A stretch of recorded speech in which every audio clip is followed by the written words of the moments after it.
Buenas tardes, bienvenidas, bienvenidos a la Institución Libre de Enseñanza. Bueno, gracias a la iniciativa de algunos amigos, muy amigos, una vez más se pone en manifiesto que esta casa es una casa interdisciplinar, porque acogemos aquí ni más ni menos que al Colegio de Ingenieros de Caminos, Canales y Puertos, que eso ya siempre impresionado, señor presidente. Y Ingenieros de Caminos y Sagasta, que también era ingeniero. Pero, bueno, en la historia reciente de la casa, citar algunos casos como Fernández Casado, que, en fin, que es de esta casa por los cuatro costados, a su hijo Leonardo, que le tenemos aquí hablando de la sierra. Hace un año, en el Ministerio de Fomento, recibió el Premio Nacional de Ingeniería Civil del año 24, y otro ingeniero que es patrono de la institución, Fernando Gutiérrez del Arroyo, hizo una hermosa laudacio en la que, pues claro, incluía pues todos los proyectos de su padre. Pero esa familia, la familia de Fernández Casado y Fernández Troyano, Fernández Casado se casó con Ritama Troyano, que realmente emparentó luego con toda la saga de los ríos. Y bueno, pues esa es una tradición que nos gustará mucho, continuar haciendo cosas y precisamente acaban de darle a otra persona muy de la casa, a Fernando Terán, en este caso es arquitecto, pero con él hicimos algún proyecto con el Colegio de Ingenieros, que le acaban de dar ahora la Medalla de Oro de Arquitectura de 2025. Yo no tengo más remedio que hacer hoy una evocación brevísima de Elvira Ontañón, a la que despedimos anteayer, que nos dejó una mujer patrona de la institución, presidenta de la Corporación de Antiguos Alumnos, porque ella fue todavía alumna de esta casa el último curso, el curso del 36, y ha mantenido una maravillosa lucidez, una cabeza. Hace unos meses estábamos presentando aquí, ella lo presentó, un libro estupendo, El Cancionero. Y en el próximo otoño, pues ya digo a los amigos, a las amigas, que espero que tengamos... Primero tendremos que tener, muy a primeros de octubre, un acto en conmemoración también del otro patrono que nos ha dejado, Elías Díaz, pero que recordaremos también. Y sin más, entramos en Don Práxedes. Yo luego ya, con la moderación, quizá diga alguna cosa más, aunque realmente la institución se siente muy representada en la última de las intervenciones de hoy, en la de Javier Moreno, que va a hablar precisamente de las relaciones de Sagasta con la institución. Pero bueno, espero que haya ocasión de decir algo más, y yo lo diré, lo prometo. Pero baste por comenzar diciendo que realmente Sagasta ha sido clave, como luego veremos, ha sido clave para la historia de esta casa. No solamente el partido que él lideró durante muchos años, no sé si hasta el final de su vida, porque en los últimos años ya... No, formalmente claro, pero me refiero que ya al final ya, en fin, pero que quiero decir que él personalmente, como luego contará Javier, realmente a su iniciativa y tiene muchas cosas en común con los orígenes de esta casa. Y además hoy pues recibimos a dos amigos, pero hoy te recibimos también a ti, Ángeles, que es un placer poder contar contigo este día. Paso a presentar muy brevemente a un hombre también pluridisciplinar como es César Lanza, que es ingeniero de caminos, que es hidráulico, que es un empresario... Soy espontáneo. Es un emprendedor tardío. Bueno, tardío. Y que además de todo eso, además de todo eso, es un entusiasta del legado, de la institución, de la residencia, participa activamente en todas nuestras actividades y ha publicado hermosas cosas. Bueno, César, tienes la palabra. Bueno, muchísimas gracias. Para mí es un inmenso placer y un grandísimo honor el poder estar esta tarde aquí. Agradezco mucho a Pepe García Velasco y a Elisa Navas por parte de la Institución Libre de Enseñanza y, por supuesto, a Miguel Ángel Carrillo y a Fernando Ruiz por parte del colegio. Yo vengo aquí un poco por la cuota colegial, que conste. Que me hayáis invitado a venir aquí, y quiero decir que bueno, tengo efectivamente una gran sintonía con todo el mundo de institucionista desde hace muchos años, incluso familiar, porque mi abuelo en su primera juventud fue un alumno de las escuelas Sierra Pambley en León, es decir que en mi familia pues siempre se ha tenido una grandísima pues consideración hacia lo que significó Sierra Pambley, la figura de don Francisco Sierra Pambley y todo el bien que hizo a una juventud que en aquel momento España pues era lo que era, un país muy pobre y que ayudó a mucha gente a formarse en condiciones, ¿no? Dicho esto, pues también quisiera decir que yo normalmente no suelo leer en las intervenciones, lo cual es bueno y es malo. En este caso, por respeto fundamentalmente a mis compañeros en la mesa y también por respeto a los demás, para ceñirme a los 20 minutos más o menos de rigor, lo que he hecho es preparar un escrito de unas 3.000 palabras que, de acuerdo con lo que dice, con lo que dice Internet, a 150 palabras por minuto serían 20 minutos. Disculpadme que lea y procuraré hacerlo. Aquí lo ves también. Sí. Sin atascarme mucho, porque a veces la lectura, bueno, es menos espontánea que la dicción, pero bueno, disculpadme. Voy a empezar hablando, yo voy a hablar de dos temas exclusivamente. Uno es sobre Sagasta, el liberalismo de los ingenieros y su conexión con la Institución Libre de Enseñanza, porque son temas que tienen que ver, ¿no? Es verdad, voy a hablar un poco de Sagasta porque este es el primer acto que realiza el colegio en relación con el bicentenario de Sagasta. Hay varios actos más programados que se desarrollarán a lo largo del otoño fundamentalmente, pero este es el primer acto y me parece que es un acto importante, y quisiera, aunque estoy absolutamente convencido de que la mayoría de todos vosotros sabe perfectamente quién fue, quisiera contar alguna cosa de Sagasta muy rápidamente y sobre todo situarle ya en contexto con lo que es la relación de los ingenieros de caminos y con la ILI a través de esa idea que hay generalizada de los ingenieros de caminos liberales del siglo XIX. Entonces, empiezo a leer. Práxedes Mateo Sagasta, o Sagasta Secas, el nombre con el que se le conoce históricamente, fue un importante político liberal de la segunda mitad del siglo XIX que encabezó la rama denominada progresista dentro de aquella amplia, enrevesada y muy cambiante tendencia política que fue el liberalismo. Sagasta alcanzó notoriedad durante el periodo del bienio progresista, entre 1854 y 1856, dentro del reinado de Isabel II, así como en el sexenio democrático, 1868-1874, que incluyó el reinado de Amadeo I y la Primera República, pero muy particularmente en los tiempos de la Restauración alfonsina, 1874-1885, y regencia de María Cristina de Habsburgo-Lorena, hasta el año 1902. En mayo de este último año, del 1902, el rey Alfonso XIII alcanzaba la mayoría de edad y Sagasta abandonaría en el mes de diciembre sus responsabilidades de gobierno muy poco antes de fallecer a principios del siguiente mes de enero.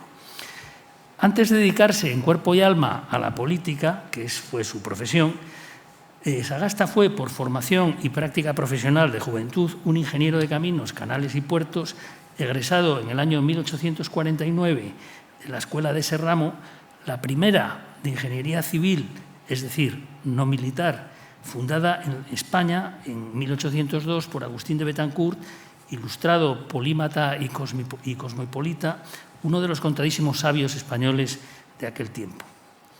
La Escuela de Caminos y Canales, vinculada a los valores ilustrados de razón, ciencia y progreso, cesó temporalmente su actividad durante los años de la Guerra de la Independencia y a su conclusión se mantuvo cerrada hasta la muerte del rey Fernando VII, que había decidido la clausura de aquel foco peligroso de ideas ilustradas, según sus propias palabras. Los antecedentes formativos de Sagasta son importantes porque ayudan a entender el liberalismo predominante en el carácter de la mayoría de los ingenieros de caminos de aquel tiempo. Es indudable que la escuela imprimía carácter y definía un espíritu de cuerpo marcadamente liberal, si no en sentido partidista, al menos en términos idiosincráticos. Entre los contemporáneos de Sagasta pueden mencionarse personajes de la talla de Ildefonso Cerdá, Eduardo Saavedra, Lucio del Valle y José de Echegaray, creo que son todos suficientemente conocidos, que dieron fe del talento y vocación de servicio público, cuestión importante esta en nuestra escuela, que prevalecía en una profesión resurgida tras el negro y violento lapso fernandino. Vamos a poner ahora la segunda imagen, que es, como no, la de don Francisco Giner de los Ríos, ¿no? La relación entre la institución libre de enseñanza y los ingenieros de caminos, canales y puertos es interesante desde el punto de vista histórico y sociológico por varios motivos. Digamos de entrada que el acto jurídico de constitución de la ILE, legalizada en octubre de 1876, incluía la firma a título de socios accionistas de varios ingenieros de caminos. Algunos nombres son más conocidos y otros menos. Entre ellos se encontraban José de Echegaray e Izaguirre, recordado sobre todo por los laureles de su Premio Nobel de Literatura, Eusebio Paje Alvareda, antiguo íntimo y el más fiel de Sagasta, Gabriel Rodríguez Benedicto, de quien hablaré un poco más tarde, Manuel Pastor y Landero, prohombre andaluz, Fernando García Carrasco Arenal, hijo de doña Concepción Arenal, o Luis Rute de Giner, sobrino carnal de don Francisco Giner de los Ríos. En particular, hay tres cuestiones que se refieren al carácter o idiosincrasia de los ingenieros de aquella época que merecen atención y sobre las cuales resulta reveladora su relación con la ILE. En primer lugar, conviene delimitar ideológicamente y comprender el significado y la sustancia que poseen los términos liberal y progresista cuando se aplican, como suele ser el caso, a aquella minoría científico-técnica y profesional de nuestro país formada en la Escuela de Caminos. Por otra parte, investigar el papel precursor de los ingenieros en la difusión en España y la subsiguiente praxis profesional de la ciencia económica, entonces denominada economía política. Por último, resaltar su fecunda relación con el mundo de las humanidades, las artes y la cultura. No en vano Echegaray fue el primer español, uno de 8, contando a Mario Vargas Llosa, en recibir el premio Nobel, pero no el único que desarrolló actividades de importancia en un campo que hoy parece distante del quehacer de los ingenieros. Con esto entro en el tema del liberalismo de los ingenieros de caminos. Si en la jerga político-ideológica actual hay dos términos manoseados y desfigurados, esos son liberalismo y progresismo, aunque a más de uno nos pese. El liberalismo que inspiraba a Sagasta y con él a una gran parte de sus compañeros ingenieros de caminos de la segunda mitad del XIX, nada tiene que ver con la acepción del término actualmente en boga, y más o menos lo mismo se puede decir en cuanto al progresismo. El liberalismo de los ingenieros de la época era fundamentalmente una postura ética y patriótica, más que política en sentido partidista, motivada por su voluntad de hacer frente a los problemas económicos y sociales de la España de su tiempo. No fue seguramente, al menos en modo mayoritario, una actitud intelectual o filosófica, sino vital y práctica. Para entender mejor esta afirmación, veamos lo que pensaba Sagasta al respecto. En su discurso en el Congreso de los Diputados del 28 de febrero de 1855, sobre la base 2 del dictamen de la Comisión Parlamentaria de la Constitución non nata de 1856, esta base se refería a la separación de Iglesia y Estado, Sagasta había dejado clara la idea de progreso de los ingenieros liberales asentada sobre dos pilares. El primero, el reformismo social, y el segundo, el fomento de la actividad económica y la creación de riqueza nacional a través del impulso de la técnica y el desarrollo de la infraestructura. Sus palabras de aquel día son profundamente elocuentes en ese sentido y permitidme que os las lea literalmente. Decía Sagasta en aquel día. Por otra parte, si ahora no construimos iglesias, edificamos casas de beneficencia para vestir al desnudo, para dar de comer al hambriento, para dar de beber al sediento. Si no edificamos catedrales, levantamos hospitales para curar al enfermo. Si no edificamos conventos, establecemos edificios dedicados a la instrucción pública para enseñar al que no sabe. Si no establecemos inquisiciones, reformamos el sistema carcelario para corregir al que yerra, mejorando en vez de empeorar su corazón. Si antes, para perpetrar un hecho glorioso, se agotaban las arcas del tesoro levantando en despoblado y entre escarpadas rocas magníficos y suntuosos monasterios, ahora procuramos agotar el erario público abriendo canales para fomentar la agricultura. Construimos caminos de hierro para desarrollar la industria. Establecemos telégrafos eléctricos para conducir por medio de un alambre las palabras y las ideas con la velocidad del rayo, acortando así las distancias, haciendo desaparecer las fronteras, disminuyendo la dimensión de los mares. Eso decía Sagasta en 1855. El liberalismo no era una marca política propia de los ingenieros, es evidente. Igualmente cierto es que dentro de ellos hubo liberales de distinto signo. No fueron iguales políticamente el progresista Sagasta y el conservador el Duayen, ni tampoco el demócrata monárquico Echegaray y el monárquico primista Ardanaz, por poner dos ejemplos. Incluso Sagasta y Echegaray estuvieron situados en ramas liberales diferentes y en ciertos aspectos discrepantes, el primero en el lado progresista y el segundo en el demócrata. Se puede pensar, y es razonable hacerlo, que las profesiones carecen de ideología y, por tanto, no tiene sentido hablar hoy del liberalismo de los ingenieros de caminos. Se supone que cada uno piensa y actúa según le conviene en el ejercicio de su profesión. Sin embargo, existió un trasfondo, posiblemente anclado ya en el pasado, en que no fue así. El ingeniero de caminos liberal era una evolución del ilustrado, compartiendo valores e ideales transmitidos entre promociones por medio de un modelo educativo uniforme y un riguroso numerus clausus en la selección de los alumnos, sistema que se mantuvo ajustado a esos principios hasta pasada la Guerra Civil. La profesión médica se atiene, al menos en teoría, al famoso juramento hipocrático, y los militares envuelven sus códigos de conducta y honor en el lema «Todo por la patria».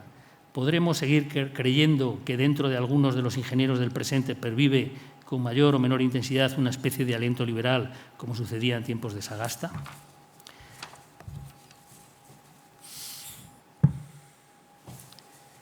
Ahora ya voy a hablar de los ingenieros institucionistas y de la figura ejemplar de Gabriel Rodríguez Benedicto, menos conocido que otros, pero de una riqueza extraordinaria, especialmente por su fructífera y comprometidísima relación con la institución libre de enseñanza. Echegaray, que aparece aquí en este retrato de Sorolla, magnífico, hay que ver qué buen retratista era Sorolla, más allá de las luces de las playas valencianas y de las flores de los jardines. Echegaray es de los ingenieros institucionistas el que perdura en la memoria, el que más perdura en la memoria, pero no fue quien más implicó en las actividades y anhelos de la ILE. Como prócer de singular relevancia dentro de los ingenieros de caminos institucionistas, he elegido la muy notable figura de Gabriel Rodríguez Benedicto, de 1829 a 1901, su curso vital, que coincidió en su tiempo prácticamente con el de Sagasta. Salido de la escuela en la promoción de 1851, Rodríguez Benedicto fue un hombre comprometido con la ILE y mostró en su vida profesional una gran sintonía con los principios de la institución, aunque también discrepase en cuestiones sustantivas de los planteamientos del socialismo de cátedra, especialmente en el debate económico más importante de la época, que contraponía librecambismo y proteccionismo. Vamos a verle. Fíjense qué cara más seria tenía. Nuestro hombre desarrolló en relación con la ILE dos facetas que, aunque distantes en apariencia, reflejan la amplitud de sus conocimientos e intereses, así como su compromiso con el espíritu reformista y modernizador de la institución. Estos dos aspectos destacables de Rodríguez Benedicto en su relación con la institución libre de enseñanza fueron los siguientes. Primero, su papel como precursor de la ciencia de la economía política en España, labor en que fue uno de los pioneros y que llevó a cabo no solo desde su puesto de profesor de la Escuela de Caminos, sino también y de manera muy concienzuda difundiendo la nueva ciencia a través de los cursos en la Institución Libre de Enseñanza y sus conferencias y debates en el Ateneo de Madrid. Y, en segundo lugar, su impulso al conocimiento y renovación de la musicología y la pedagogía musical, que puso al servicio de la actividad educativa de la institución.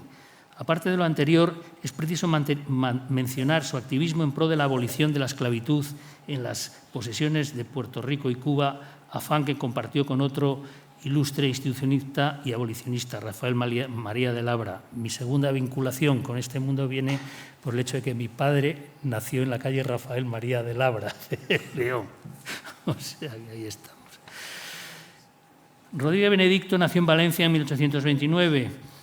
Ingresó en su adolescencia en la Escuela de Caminos, en la cual continuó tras titularse en 1851 como profesor de Derecho Administrativo, materia que casi de inmediato completó con la economía política. En esta asignatura tuvo por discípulo a José de Echegaray, más tarde ministro de Hacienda y reformador del Banco de España, aparte de otras glorias. Rodríguez Benedicto compartió Ideario Económico con Laureano Figuerola, siendo ambos firmes partidarios de la doctrina librecambista, siguiendo los postulados de Adam Smith y Frédéric Bastiat sobre la importancia seminal del desarrollo del comercio y los intercambios económicos en el fomento de la riqueza de las naciones. Tras haber asistido al primer Congreso de Economistas en Bruselas en 1856, creó en España la Sociedad Libre de Economía Política, junto a Segismundo Moret y Echegaray, entre otros, de la cual fue secretario, así como director de la revista El Economista, la primera en España sobre la materia. Fue miembro del Cobden Club de Londres, de la Société d'Économie Politique, de la Sociedad Abolicionista Española y de la Academia Matritense de Legislación. Fue, por otra parte, un gran musicógrafo y melómano. Compuso y publicó 32 melodías para canto y piano.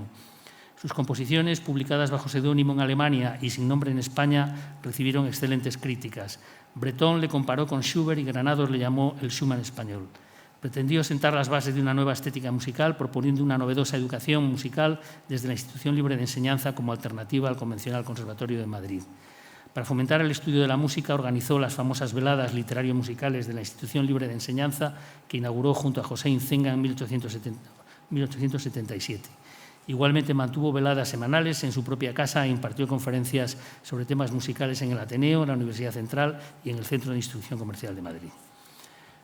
Fue colaborador de las revistas musicales Crónica Musical y Revista Italiana y publicó un estudio comparativo de Francisco de Victoria y Palestrina en Les Origines du Théâtre Lyrique Moderne.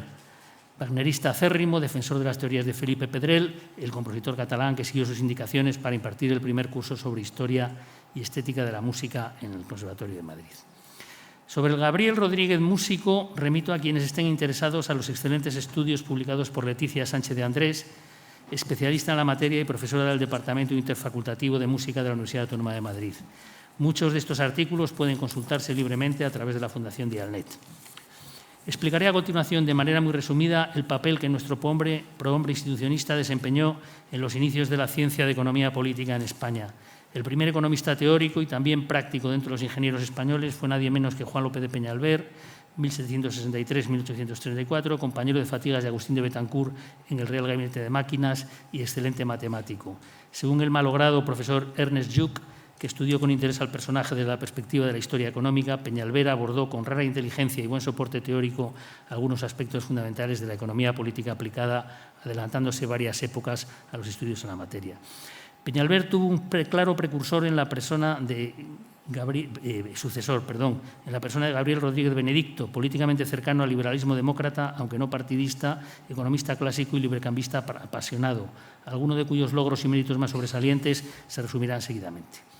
El personaje resultó fundamental para introducir con altura científica y por la puerta grande los estudios económicos en la Escuela de Caminos, acierto que no tuvo más causa que la excelencia de sus cursos sobre la materia y su profunda comprensión de los tratados de los grandes maestros internacionales, Smith, Say, Spencer, Cobden y Bastiat, fundamentalmente, lo que llevó a la autoría y publicación del texto de acompañamiento y estudio de asignatura titulado Apuntes de Economía Política, que constituye la primicia de nuestro país de las publicaciones académicas sobre la entonces nueva disciplina política. A Rodríguez Benedicto se refirió Enrique Fuentes Quintana en su celebrada enciclopedia sobre la historia del pensamiento económico español, Economía y economistas españoles, calificándole de seguidor, buen conocedor y defensor del modelo liberal clásico, además de figura destacada del librecambismo español, el más original de los librecambistas, puesto que aplicó con soltura los métodos matemáticos al estudio de la economía. Junto con Figuerola y Echegaray, que, como se ha dicho, fue alumno suyo en el curso sobre la materia impartido en la Escuela de Caminos, comprendió la importancia de emplear el análisis matemático como instrumento de conocimiento en la ciencia de la economía política. Si su nombre no es recordado con la misma reverencia que los de sus adláteres, fue por su carácter poco predispuesto a la notoriedad pública. De hecho, renunció al ofrecimiento que le hicieron primero Prim y más adelante Ruiz Zorrilla para hacerse cargo de la cartera de Hacienda en sus gobiernos.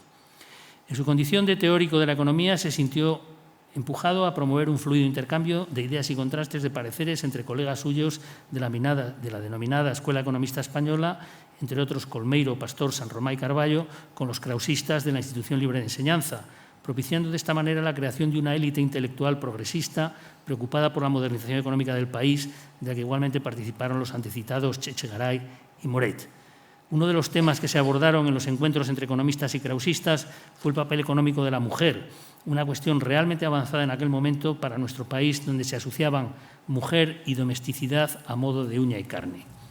Aparte de su papel como dinamizador de los debates económicos e impulsor incansable de la modernización del conocimiento que se tenía en la España de la época sobre la ciencia de la economía política, su actuación de mayor relevancia en el plano de la política económica giró en torno a la cuestión de los aranceles y el librecambismo.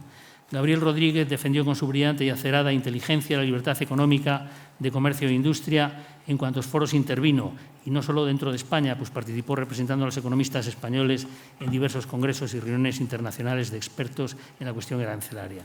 Su pensamiento al respecto se podría sintetizar de forma simplificada en la exégesis de los tres principios clásicos liberales de libertad, propiedad y contención de las intromisiones del Gobierno en la economía, situando su discurso no solo en el plano abstracto de las ideas, sino particularmente en el contexto de la realidad de su tiempo y de la España que le tocó vivir. Finalizo este breve elogio de Gabriel Rodríguez haciendo mención a su tan intensa como bien educada polémica intelectual con Cánovas del Castillo sobre la reposición del proteccionismo en la política económica de los conservadores.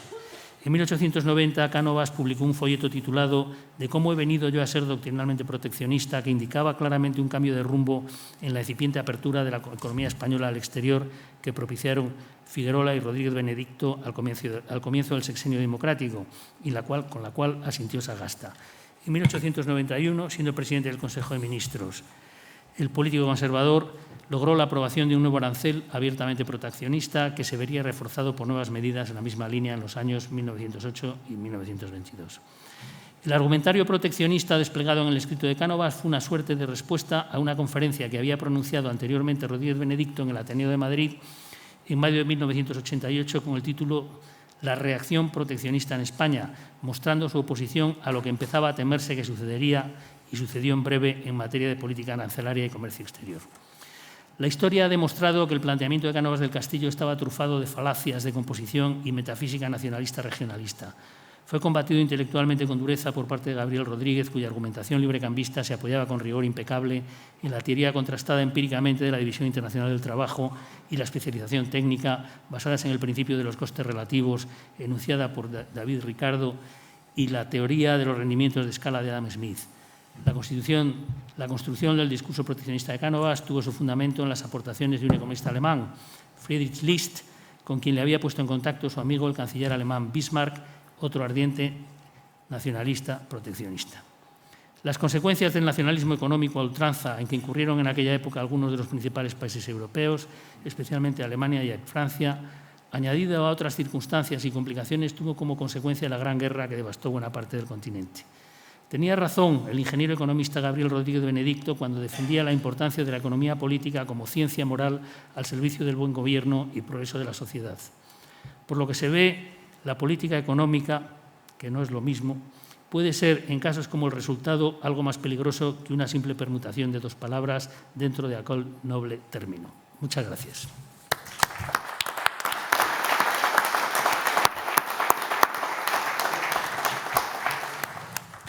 Hay que reconocer que escuchar la palabra aranceles en el día de hoy estremece. Pero yo quiero agradecer esta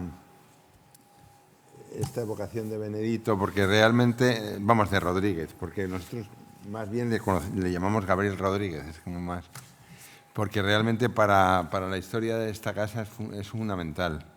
Y Leticia, la que tú has citado, pues realmente empezó una cosa que debería haber continuado con más, sobre la importancia que tiene en el emprendedor. Que es que para la institución la música es otra de las cosas que luego se prolonga en el instituto, escuela, etcétera, que es clave. O sea que yo espero, César, que continúes en tu... No, ya no, hoy no. No, hoy no, pero que espero que continúes en la defensa de Gabriel Rodríguez, porque creo que es importante. A continuación les habla otra leonesa, María Ángeles Lario, que es vicedecana de Calidad e Innovación y catedrática de Historia Contemporánea en la UNED. Ha tenido naturalmente todo tipo de becas tan prestigiosas como la Ramón y Cajal, y su trabajo así que me ha indicado que cite como principal en torno a lo que fue su tesis, monarquía constitucional y gobierno parlamentario, el rey en las crisis políticas, 1875-1902, parece que tiene mucho que ver con lo que vamos a hablar hoy. Es editora de varias revistas y además tiene otro aspecto más moderno, que es al mismo tiempo realizadora y colaboradora de distintos documentales, que eso también creo que es bastante importante. Tienes la palabra. Bueno, estoy preocupadísima porque he visto que mi antecesor ha clavado los 20 minutos, o sea, me dio por mirarlo cuando empezó, cuando terminó, 20, ni uno más, ni un minuto más, ni un minuto menos, cosa que yo no creo que logre de ningún modo. Él tenía que defender una bandera, que es la bandera de los ingenieros. Sí. Bueno, y entonces pues voy a hacer lo que pueda, ¿no? Efectivamente, yo había indicado este libro, El rey piloto sin brújula, se publicó así como El rey piloto sin brújula, porque es justo lo que más encajaba en esta presentación que hago de Sagasta en esta ocasión, gracias, por cierto, a todos los que han organizado esto y me han invitado, y expresamente a Javier Moreno y a todos los que os habéis ocupado de esta conmemoración absolutamente necesaria y merecida, ¿no?, para un personaje que efectivamente, como ya se ha adelantado, pues sí, estuvo yo creo que siempre en política, pero que el momento crucial, donde fue absolutamente protagonista, fue en esta época de la restauración de los Borbones, 1865, con Alfonso XII, y que yo he titulado esto como Sagasta entre Cánovas y el rey. Porque, bueno, lo primero que, claro, Sagasta entre Cánovas y el rey, es que primero hay que decir que en esta época, bueno, pues cómo funcionaba el liberalismo, la monarquía constitucional en esta época, pues era, sobre todo, fundamentalmente, había que conseguir dos grandes partidos que se turnaran en el poder, el liberal y el conservador, y al llegar a Alfonso XII, pues Cánovas construyó su partido y ahora había que conseguir el partido turnante que, al contrario de lo que se suele leer en la historiografía, no es que haya sido fácil para Sagasta y se le haya concedido venga, que sea el turnante, sino que lo tuvo que trabajar extraordinariamente, porque así como Sagasta cayó estupendamente y se relacionó muy bien con los dos reyes, o con el rey Alfonso XII y la regente María Cristina, no le sucedió lo mismo con Cánovas. Cánovas sentía hacia Sagasta una desconfianza extraordinaria, o sea, extraordinaria, constante además, antes y después del pacto. Porque a pesar de que conocemos esta época de la restauración como la época del pacto, hay que decir que el pacto no existió realmente hasta la muerte de Alfonso XII. Fue la propia muerte de Alfonso XII la que originó, la que dio lugar a que se llegara a este acuerdo entre los partidos, entre dos partidos turnantes, y ya podríamos hablar del pacto. Hasta entonces fue una guerra de, sobre todo, no Cánovas, porque Cánovas estaba sentado, era el hombre de la restauración, pero para Sagasta fue una batalla continua para conseguir establecerse como el partido turnante. Para hacer un resumen de todo lo que vaya a decir, es esto. Sagasta llegó al poder en 1881 por primera vez durante la restauración frente a los deseos de Cánovas. Al contrario de lo que se suele decir, que Cánovas entonces consiguió que ya Sagasta llegara al poder y entonces estábamos en un turno más o menos pacífico, no. Llegó al poder frente estrictamente a los deseos de Cánovas, en una lucha decidida por la jefatura del Partido Liberal, una lucha que duró durante todo el reinado de Alfonso XII y que luego, después del pacto, tampoco le fue fácil, también por méritos propios, porque era difícil sacarlo del poder. Una vez que llegaba, Cánovas le tenía un miedo atroz y cada vez que llegaba al poder, Cánovas ya no sabía qué hacer para ver cuándo salía. Bueno, entonces empecemos un poco por orden. El reinado de Alfonso XII, tenemos que decir que, para resumir mucho, yo tengo bastantes cosas, pero voy a resumir bastante porque si no, no me equiparo a los 20 minutos anteriores. Para resumir, decimos que llegó al poder frente a Cánovas, como habíamos dejado dicho, con el apoyo del rey decidido, de Alfonso XII, y sobre todo con el apoyo del general restaurador, Martínez Campos. Se ha dicho muy poco la importancia de Martínez Campos hasta su muerte en 1900. Martínez Campos fue el gran hacedor de todo lo que sucedía más allá de Cánovas. O sea, incluso con Cánovas, pero más allá de Cánovas, el gran hacedor, y también del pacto, como veremos, si da tiempo, pero si acaso lo dejo adelantado, pues fue Martínez Campos. Y Alfonso XII tuvo la importancia de que era un rey formado en el extranjero, eminentemente liberal, que quiso, lo dijo abiertamente, europeizar, dijo así, europeizar a España, que se consideraba un hombre del siglo y, por lo tanto, verdaderamente liberal. Y, por lo tanto, apoyó, bueno, el embajador inglés llegó a decir del rey, primero anunció a su secretario de Estado que no había peligro de que con Alfonso XII se volviera en España la intolerancia religiosa, y porque, además, llega a decirle que sus tendencias liberales lo avecinaban a los partidos revolucionarios. Hasta este punto se tenía la imagen de Alfonso XII. Y efectivamente su prematura muerte fue de una gran trascendencia para el régimen, pero, digamos, la parte positiva fue que se llegó al acuerdo entre los partidos. Quiero advertir de dos cosas. ¿Por qué la importancia del rey? Si nosotros vivimos ahora en una monarquía igualmente parlamentaria, la de la época de la Restauración, una monarquía constitucional, de gobierno parlamentario, o sea, no era plenamente parlamentaria, porque había dos aspectos que hay que tener en cuenta para entender la importancia del rey en la llegada de Sagasta y demás. Dos aspectos que son que todo gobierno parlamentario implica que en una monarquía, igual que una república, pero en este caso una monarquía, pues el jefe del Estado llama a gobernar al que tiene la mayoría en el Congreso, en el Parlamento. ¿Qué pasaba? Que en la época de la Restauración era a la inversa.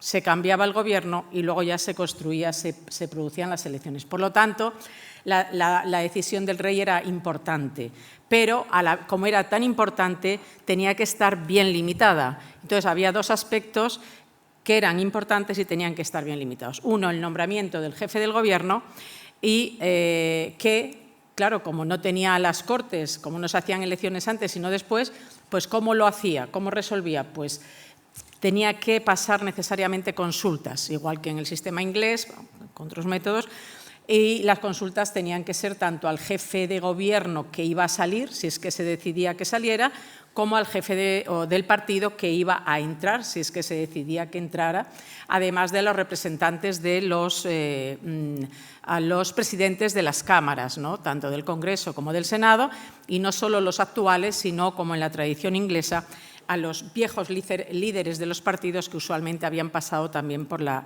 presidencias de las cámaras. Y el otro momento, entonces ahí se hacían consultas, si los partidos estaban de acuerdo en que uno dejara el poder y el otro, bueno, pues entonces se procedía a nombrar nuevo gobierno y a darle el decreto de disolución. Entonces era tan importante este acto de nombrar jefe de gobierno y darle el decreto de disolución que tenía que tener todas estas límites para un rey que actuaba antes de las elecciones. Así que no era lícito para el rey que interviniera para nada en la vida de los, lo digo esto por el final, a ver si llegamos, en la vida de los partidos políticos, tenía que acatar estrictamente la jefatura que hubiera en cada partido y no se debía relacionar nada más que con el jefe del partido, en el caso de las consultas, y luego con el presidente del gobierno cuando ya lo era y no podía, digamos, entrevistarse con otros individuos de los partidos, por muy relevantes que fueran.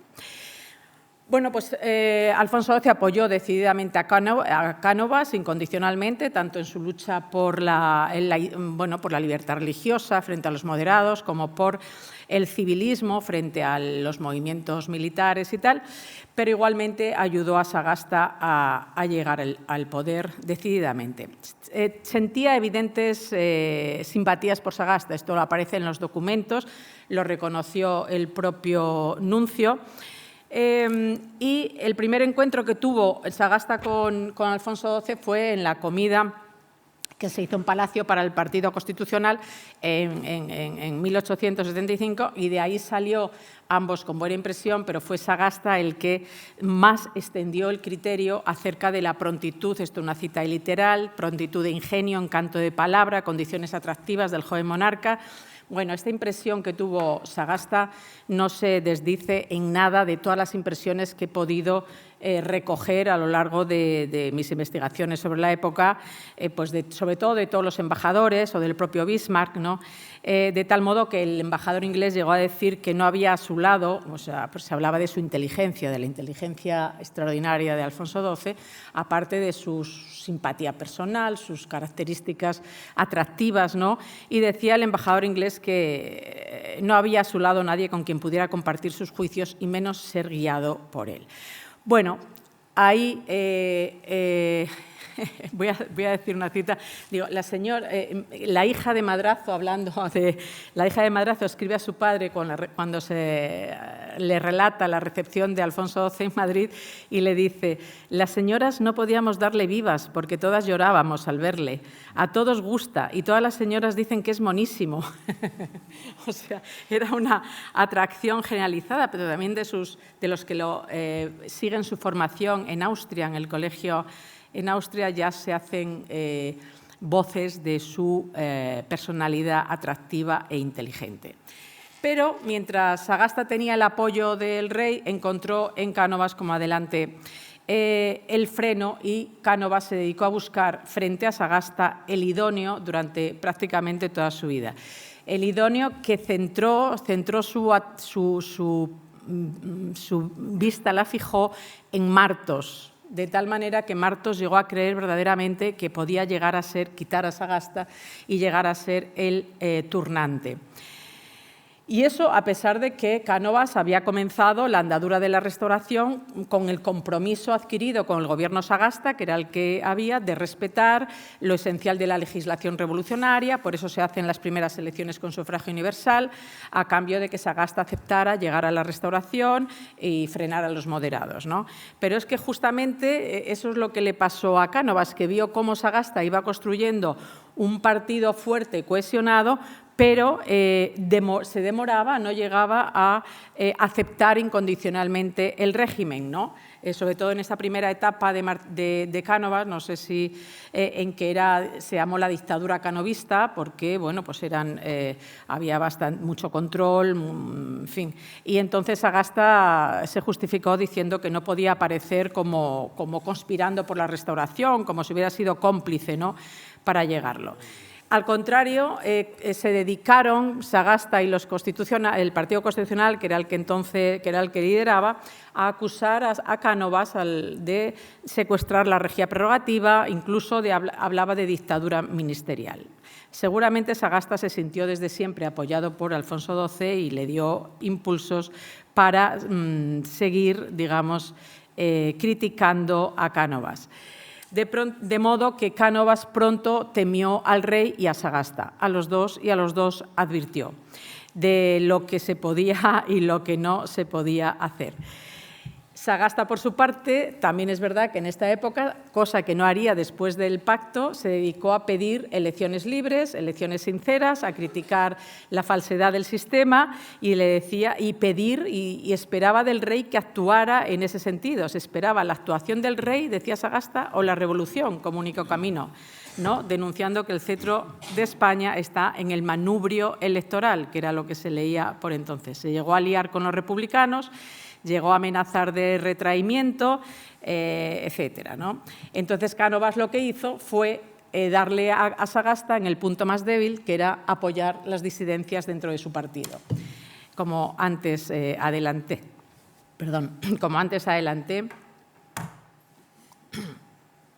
especialmente en Martos, para conseguir el idóneo.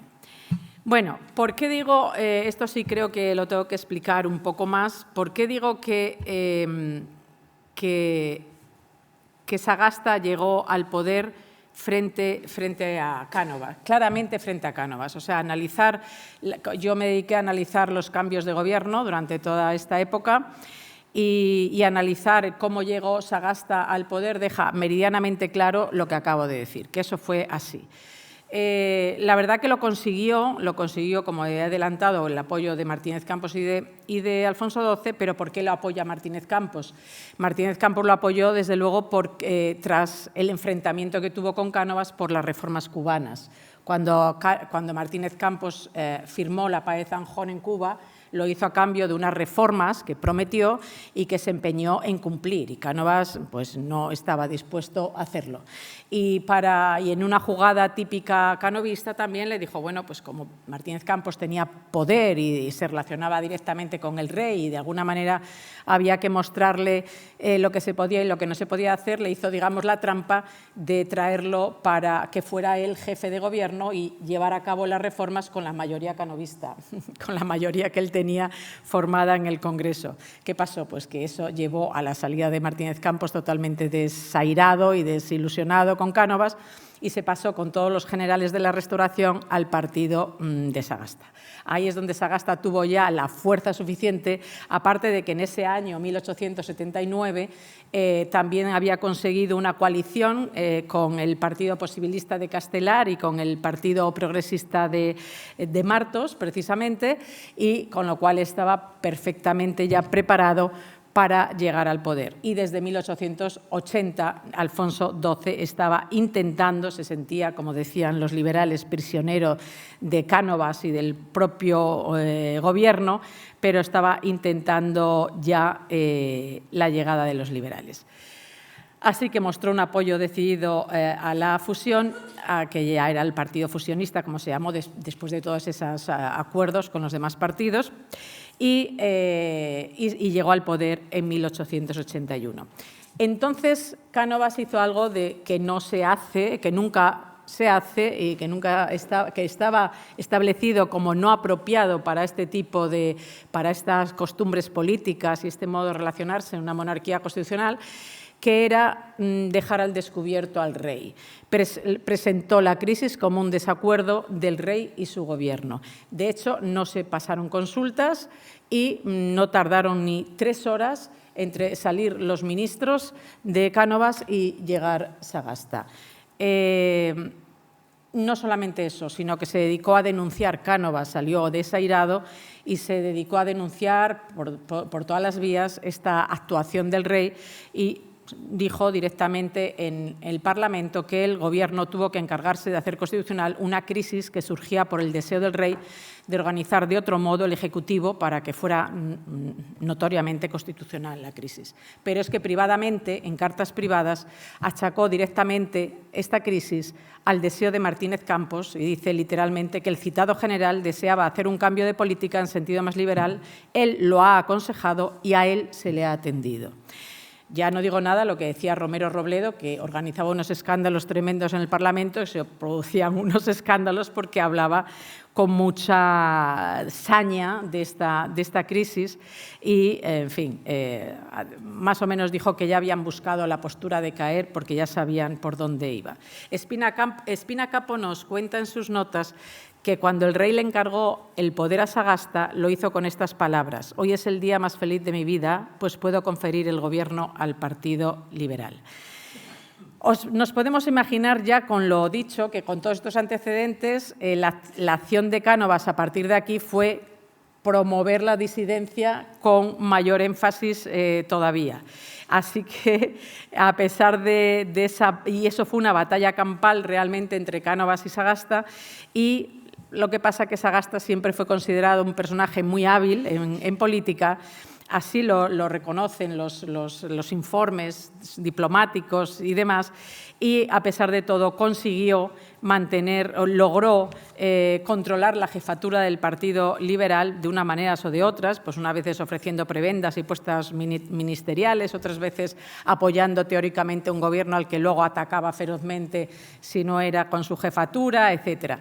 Desde luego, Sagasta acusó directamente a Cánovas de haber alentado a la izquierda, y fue en esa coyuntura, precisamente ya poco antes de morir el rey Alfonso XII, cuando se sintió la necesidad, se dijo, de que había necesidad de de establecer unas normas para los cambios de gobierno que no dejara al rey en esas circunstancias ni provocara entre los partidos esas luchas tan enconadas. Y así fue eso fue lo que se logró cuando murió en 1885 Cánovas.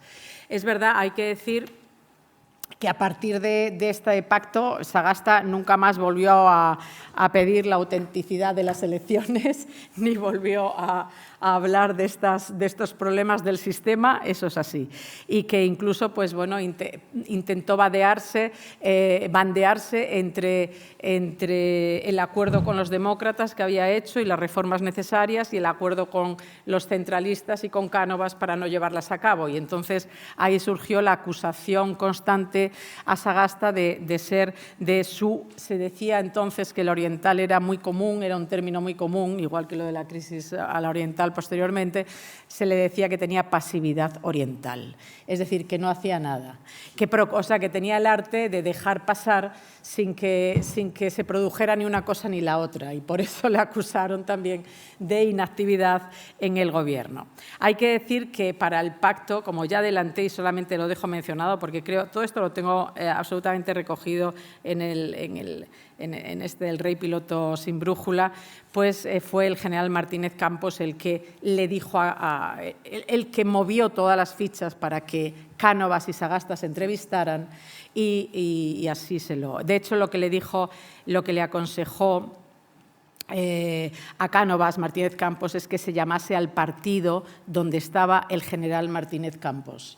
Y otros capitanes generales. Es decir, de nuevo Sagasta es salvado por Martínez Campos. De hecho, y Sagasta va al Pardo, porque aunque se llama el Pacto del Pardo, el pacto se hace en el Ministerio de la Presidencia, pero es verdad que en el Pardo está la regente, María Cristina, y están todos, los militares, religiosos, de todo tipo, porque no hay un solo pacto, no hay un pacto político, hay pacto político, hay pacto militar, hay pacto religioso. Eso sí se hacen en el Pardo, pero el encuentro de Cánovas y Sagasta se hace en el Ministerio de la Presidencia esa noche y es el acuerdo político por excelencia. De hecho, Sagasta se entrevistó una vez con Cánovas y 5 veces con Martínez Campos. Y Cánovas no se entrevistó con la regente nada más que para entregarle la dimisión del gobierno. O sea que, en fin, Sagasta fue un personaje relevante a lo largo de toda esta época, igualmente durante la regencia, que yo creo que ya no puedo contar mucho más, porque bueno, pero sí voy a decir un poco de qué se le acusó, esa imagen que acabó construyéndose alrededor de Sagasta, aparte de la imagen positiva de ser un personaje muy sociable, de caer muy bien a todo el mundo, de llevarse bien con Alfonso XII, con María Cristina, al contrario que Cánovas, que parece que se va mal con todos, de ser dúctil, de saber negociar y demás, pero quedó una visión negativa de Sagasta. Fue duramente criticado en muchos momentos, por ejemplo, como es lógico, Cánovas, Romero Robledo, Silvela, los conservadores, y que luego pasaría a la crítica regeneracionista sobre los partidos del turno, eran los que hacían esta crítica de pasividad oriental o árabe, de pasividad de Sagasta, ¿no? Mariano de Cavia, el dibujante famoso de la época, le llamó el gran indolente a la altura de 1897. La época lo denominó Maquiavelo el pequeño. En fin, con él se temió la vuelta a la exclusividad del partido, de los partidos, por las dificultades que había en sacarlo del poder, de tal manera que se ocasionó más de conflictos. En el gobierno largo de Sagasta llegó a haber lanzamiento de barro contra Cánovas, silbas, insultos, incluso hoy que estamos tan acostumbrados a esto, incluso violencia hacia Cánovas, por la situación tensa en que se estaba produciendo, de que parecía que no iba a dejar el poder. En fin, Sagasta mantuvo su jefatura, pero tuvo, digamos, para rematar, un disgusto en su último año de vida, en 1902, un poco antes ya de 1902. O sea, él presidió la derrota, la pérdida de las últimas colonias, estaba en el gobierno, que no quería entrar en ese gobierno por nada del mundo, pero ahí le apoyaron todos para que entrara y le sostuvo la oposición. Y a partir de ahí él temió que el Partido Liberal saliera pues muy desgastado, que no se le volviera a llamar. A partir de ahí se empezó a hablar de la necesidad de renovar los partidos políticos, de acabar con las viejas jefaturas, de acabar con el propio Sagasta. La propia regente dejó de apoyar a Sagasta y empezaron a buscar alternativas, y esa fue, digamos, la etapa final más delicada para Sagasta, y que, digamos, el Partido Liberal retomó un asunto que había dejado olvidado tiempo atrás, que era la lucha, el anticlericalismo, por decirlo de alguna manera, para para llegar al poder, que logró hacerlo para la jura de Alfonso XIII, pero ya con el temor, y además moría, como bien se ha dicho, un mes después justo de dejar el poder, en diciembre de 1902, y a partir de ahí, o mucho antes de ahí, ya se hablaba de Sagasta como de viejo político que había que dejar ya atrás y pasar a la nueva política. Y con esto, que ya no he cumplido ni con los 20 minutos, sino un poquito más, pues lo dejo aquí.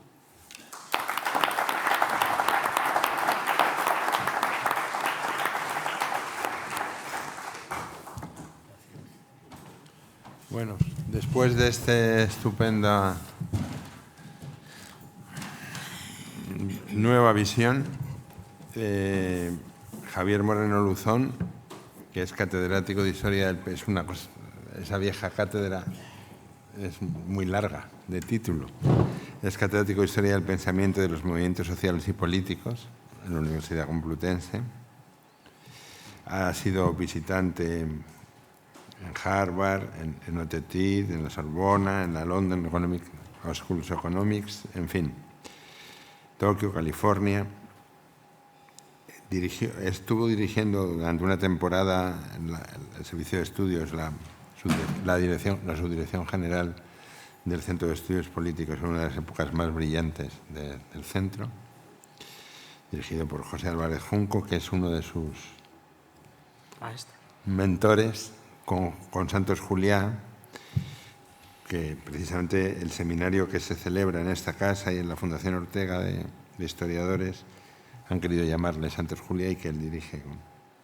También dirige la revista Historia Política,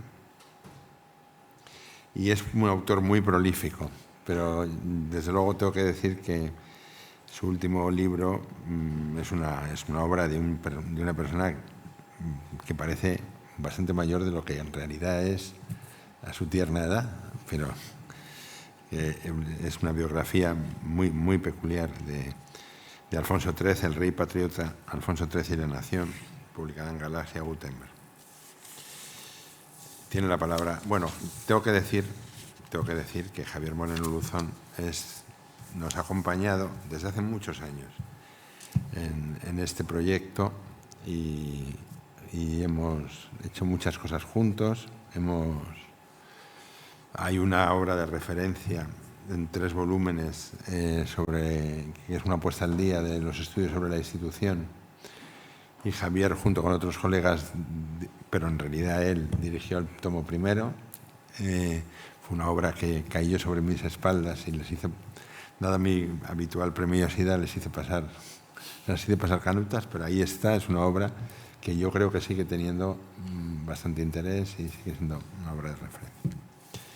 Javier, tienes la palabra. Muy bien, pues muchas gracias. Gracias por la invitación a la institución. Yo aquí me siento como en casa. Es que es tu casa. Muchas gracias. Y gracias también al Colegio de Ingenieros de Caminos, Canales y Puertos, que es una profesión que me infunde mucho respeto. Yo aquí hago cuentos y leyendas al lado de lo que hacen ustedes, ¿no?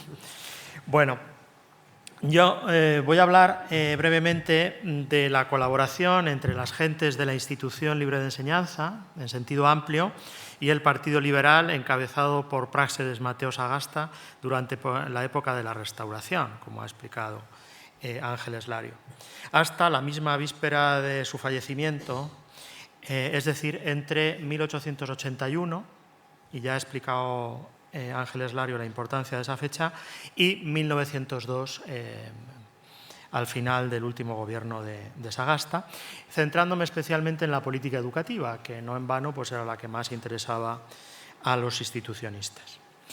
Bueno, lo primero que quería decir es que, en general, la relación de los institucionistas con la vida política suele vincularse, y hay muchos motivos para ello, con su militancia republicana. Pero lo cierto es que sabemos ya que esa relación fue mucho más compleja y que bajo la monarquía constitucional de la Restauración, los hombres de la institución colaboraron a menudo con los gobiernos monárquicos, sobre todo con los gobiernos liberal-monárquicos, como asesores, pero también como ministros, directores generales y responsables de organismos estatales. Se volcaron en algunas políticas relevantes, básicamente la educativa, como he dicho, y la científica, pero también en políticas culturales y sociales, y más en general en un esfuerzo por secularizar el Estado y por democratizar, o al menos parlamentarizar, es decir, convertir aquella monarquía constitucional en una monarquía parlamentaria, el régimen político. Tuvieron mucho más éxito, desde luego, en las políticas sectoriales, como ahora explicaré, que en la transformación general del sistema, ¿no? Que no pudo ser. Ese compromiso, si lo pensamos un poco, ese compromiso político con el liberalismo monárquico no resulta tan extraño, puesto que el clauso-institucionismo era lo que se llamaba accidentalista. Es decir, que aceptaba que el régimen político fuera monárquico siempre que respetase los derechos y libertades individuales y que caminara hacia ese modelo parlamentario que, por ejemplo, representaban monarquías como la británica o la belga. Mientras tanto, el Partido Liberal, fusionista primero, liberal después, uno de los dos pilares de la Restauración, como se ha explicado aquí, confluyó con los hombres de la institución en la configuración de algunas de sus señas de identidad. Durante la primera etapa de la Restauración se trataba de incorporar algunos logros del sexenio revolucionario al marco legal de la monarquía restaurada y después incluso se trató de impulsar una política secularizadora o anticlerical moderada, podríamos decir, o templada, que beneficiara a la educación pública. De hecho, la política educativa liberal, inspirada por el institucionismo, en buena medida, formó parte de lo que hoy llamaríamos quizá una guerra cultural, ¿no? Una guerra cultural que entonces enfrentaba a la izquierda liberal, fuera monárquica o republicana, con los conservadores y sus aliados católicos, enemigos a muerte de la institución. Lo que Sagasta definió en el Parlamento, en un discurso muy brillante, a propósito de un conflicto universitario en 1885, como la protesta de los amantes del progreso y de la ciencia, es decir, ellos, contra los defensores del oscurantismo y de la reacción. En este caso, representada por el ministro de Fomento, que se encargaba de la educación, que era Alejandro Pidal, de la Unión Católica. Esa guerra cultural era muy relevante, y era muy relevante porque estaba en juego la formación de la ciudadanía española en un sentido o en otro. Pues bien, también hay que decir que en esta colaboración entre institucionistas y políticos liberales hay que distinguir con claridad dos etapas separadas por la cesura del desastre de 1898, ¿no? Que, como ha explicado Ángeles Lario, le tocó presidir a Sagasta desde el gobierno, pero que desencadenó una crisis nacional por la derrota española en esa guerra relámpago, podríamos decir, con Estados Unidos, que supuso una humillación para los españoles y urgió a todo el mundo a proponer, a emprender reformas profundas. De manera que en ese breve periodo que citaba antes Ángeles, entre 1898 y 1902, los últimos años de Sagasta, en esos años se definieron, con ayuda de algunos institucionistas, las bases de un nuevo programa político liberal, que después de la desaparición de Sagasta continuó en vigor hasta por lo menos los años de la Gran Guerra, de la Primera Guerra Mundial. Resumiré a continuación estas dos etapas de tan desigual duración. En cuanto a la primera, Hay que decir, para empezar, que la restauración borbónica, también lo ha recordado Ángeles Lario, empezó con una especie de dictadura, con un periodo autoritario y represivo, que en el mundo educativo estuvo representado por la llamada segunda cuestión universitaria. El gobierno de Antonio Cánovas quiso imponer la ortodoxia en las aulas y, frente a la libertad de cátedra, la bandera fundamental de la institución, prohibió la enseñanza de cualquier doctrina contraria al dogma católico oficial y a la monarquía. Como saben, la protesta de los catedráticos progresistas hizo que unos cuantos fueran cesados e incluso encarcelados, y otros muchos renunciaran a sus puestos. Francisco Giner de los Ríos, por ejemplo, fue desterrado a un penal de Cádiz.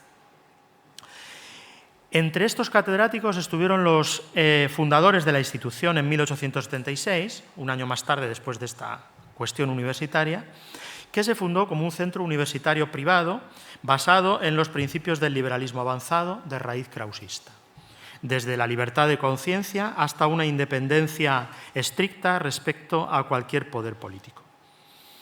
Al mismo tiempo, los liberales, procedentes del sexenio, en su mayor parte, entre los cuales estaba Sagasta, configuraron esa segunda fuerza, con estas dificultades que se han señalado, esa segunda fuerza dentro del sistema político del turno,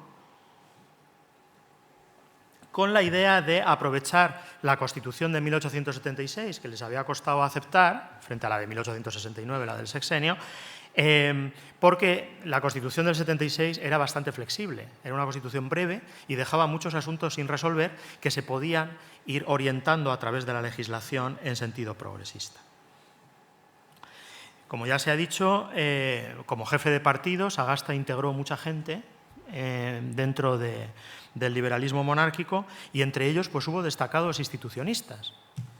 Basta señalar que Segismundo Moret, antiguo radical y presidente de la Junta Directiva de la institución, entre 1879 y el fallecimiento de Moret en 1913, fue, entre otras cosas, ministro con Sagasta en diversas carteras y después pugnó por la jefatura del partido tras la muerte del líder y fue presidente del Consejo de Ministros.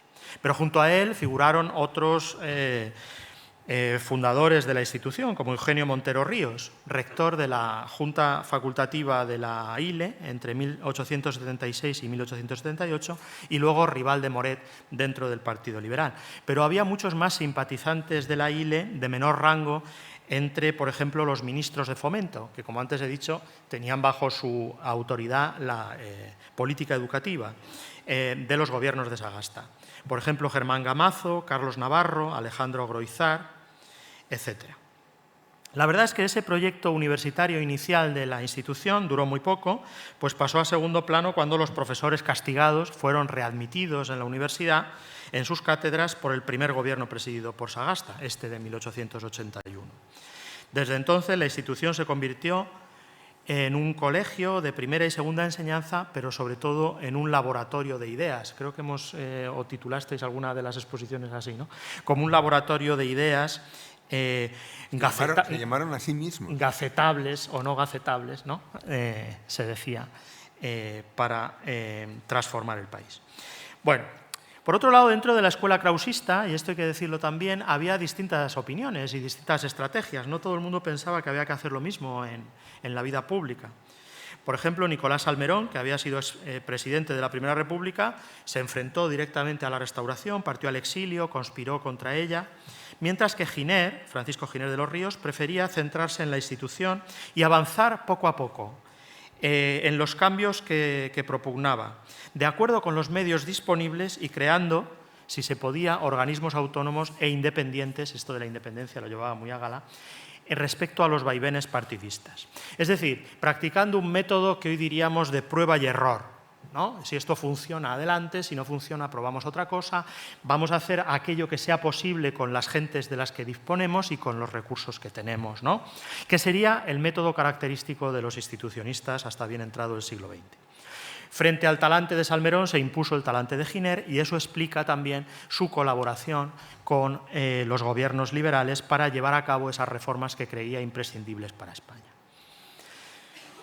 No tuvo mucho recorrido la participación de los institucionistas en la política educativa de esta primera etapa, sobre todo porque había unos recursos muy modestos a disposición del Estado para ello, pero sí que marcó algunos hitos importantes esa colaboración y anticipó lo que vendría después, en esa guerra cultural que he citado con los sectores católicos. Por ejemplo, fue decisivo el paso por la Dirección General de Instrucción Pública, dentro del Ministerio de Fomento, de Juan Facundo Riaño, historiador del arte e institucionista de pura cepa, en ese primer gobierno ya famoso de Sagasta, de 1881 a 1883. Contó, por ejemplo, Riaño con sus colegas de la ILE para el primer Congreso Pedagógico Nacional, que marcó, digamos, los términos del debate educativo, porque fueron los institucionistas los que dieron el paso y protagonizaron los principales debates sobre el estado de la educación en España, que era, como todo el mundo sabe, lamentable en la época. Y también creó el primero de esos organismos autónomos inspirados por el institucionismo, el Museo Pedagógico Nacional, dirigido por Manuel Bartolomé Cosío, que era discípulo de Riaño, historiador del arte, pero también pedagogo y segundo en la institución tras Giner, que lo concibió como una especie de laboratorio, una vez más, para ayudar en la formación de los maestros. Hay que señalar que para los institucionistas la pieza fundamental de la política educativa tenían que ser los maestros. Había que pagarles bien, había que formarlos bien, y se decía en alguna ocasión, pones a un buen maestro en una cuadra y te la convierte en una escuela, porque lo importante es… no el material, sino… no el material, que también era importante, pero sobre todo la profesionalidad de los educadores. Bueno, este Museo Pedagógico Nacional, que duró hasta la Guerra Civil, impartió cursos, reunió materiales pedagógicos, montó bibliotecas, algunas circulantes. La biblioteca, además, ahora está en la residencia. Organizó colonias escolares, entre otras actividades. Pero además los ministros de Sagasta acudían a los institucionistas con el fin de redactar nuevas leyes, de mejorar las condiciones laborales del magisterio, ya he dicho que para los institucionistas era fundamental, para reformar las escuelas normales de maestros y igualarlas a las de maestras, para que maestras y maestros tuvieran la misma consideración. Y, de todos modos, ya digo, la política educativa de esa primera etapa fue modesta, estuvo sometida a muchos vaivenes, a un tejer y destejer en que los católicos, como los Pidal, que fueron ministros en varios gobiernos de Cánovas y luego de Silvela, deshacían lo que habían hecho los institucionistas, después llegaban los institucionistas y deshacían lo que habían hecho los católicos, ¿no? Y luego, pues, un gran descuido, ¿no?, respecto a la educación. Porque en realidad el gran impulso no llegó hasta el desastre, hasta 1898, cuando gentes muy diversas creyeron que el despertar de la nación humillada por aquella derrota dependía de la enseñanza. La cuestión incluso ocupó el centro de la escena política y se volvió urgente. Piensen que en 1900 había un 60% de analfabetos en España. Estados Unidos tenía un 10% más o menos, la potencia que había derrotado a España entonces. Y entonces se hizo, como había pasado en Francia después de la guerra franco-prusiana, la misma ecuación. El maestro, esta vez norteamericano, ha derrotado al maestro español. Es decir, era el desarrollo científico y técnico, el desarrollo cultural, base del desarrollo económico, el que se había impuesto a la pobreza y la ignorancia. Cosío captó muy bien esta atmósfera, decía él, empapada de pedagogía, y redactó el programa educativo que discutió la famosa Asamblea Nacional de Productores, un movimiento regeneracionista orquestado por otro antiguo profesor de la ILE, Joaquín Costa. Ese programa en realidad sirvió de caja de herramientas para que los gobiernos que vinieron después reforzaran la enseñanza pública como palanca de progreso y de lucha contra esa ignorancia que sumía en el atraso a la sociedad española. Porque tanto intelectuales como políticos liberales superaron entonces sus reticencias a la actuación del Estado en ámbitos como la educación y las relaciones sociales, para apoyar de manera decidida esa intervención, sobre todo los jóvenes, los de las nuevas generaciones, con el fin patriótico de sacar a los españoles del atraso, ya lo he dicho, garantizarles una vida digna y propiciar lo que hoy llamaríamos la igualdad de oportunidades entre ellos. Un afán que compartían además con sus correligionarios en media Europa, que pues en aquellos momentos estaban protagonizando también lo que se llamaba el nuevo liberalismo, por ejemplo, en el Reino Unido, en Italia o en Francia, un intervencionismo estatal en favor de políticas sociales y políticas culturales que en España representaron, sobre todo, desde el punto de vista teórico, institucionistas, como por ejemplo Adolfo Álvarez Builla, Adolfo Posada, o políticos muy relacionados con la institución, como José Canalejas, que no era propiamente un institucionista, pero que era sobrino de un institucionista muy importante, un krausista en su día muy importante, Francisco de Paula Canalejas. En el campo educativo, después del desastre y de estos movimientos regeneracionistas, los cambios no se hicieron esperar. Ya en 1900 se creó el Ministerio de Instrucción Pública y Bellas Artes, es decir, se separó del Ministerio de Fomento, convertido en Ministerio de Agricultura. Y curiosamente fue por parte de un gobierno conservador, porque el primer ministro de Instrucción Pública fue Antonio García Alix, que era del ala más liberal dentro del Partido Conservador y, por tanto, del ala menos clerical del Partido Conservador, ¿no?